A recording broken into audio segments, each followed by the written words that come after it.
Oi there, Keckers here. Now, with the start of What If, we have the first foray of animation delving into the realm of the canonical MCU, and they're doing it with one of my favorite series growing up, What If. Now, Anthology series has always been my bag, from Ray Bradbury Theater to Twilight Zone and Outer Limits.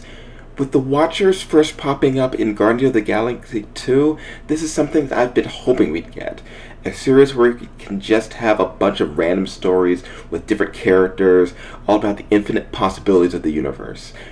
My biggest hope is that they don't get bogged down too much into trying to connect it to the MCU. The biggest strength of What If has always been that anything and everything can happen. Because it's all disconnected, you don't have to worry about getting things back to status quo at the end of your story. You can just do whatever you want to do, pick any character, pick any event, and just go wild.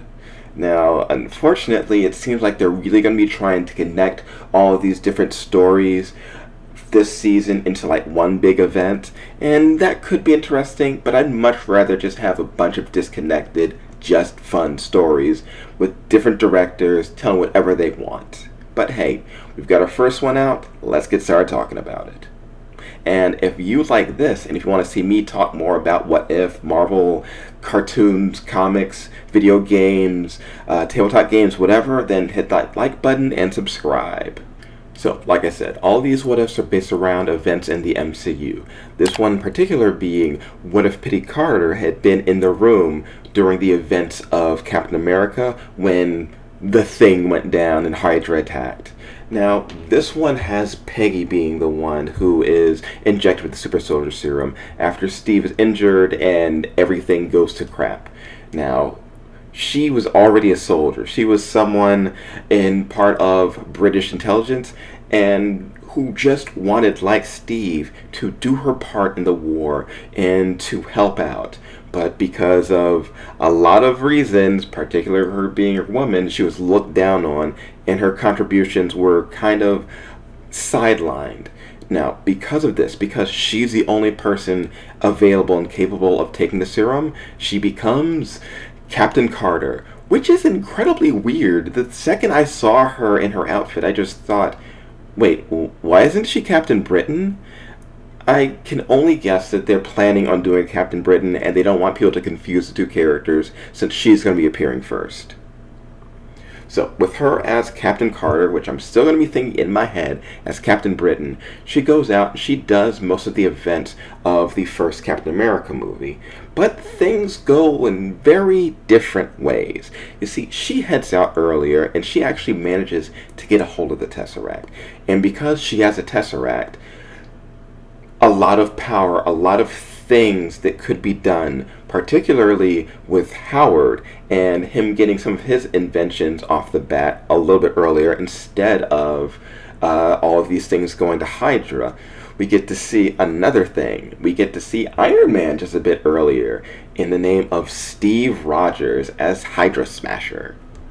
Yeah, so we get Peggy and Steve going on adventures, being Captain America and Iron Man years and years earlier than there would be an Iron Man, and that's a blast.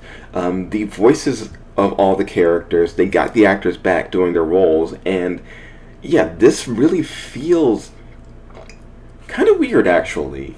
In some ways, the voice work feels not quite there because these are not voice actors. I can't say it.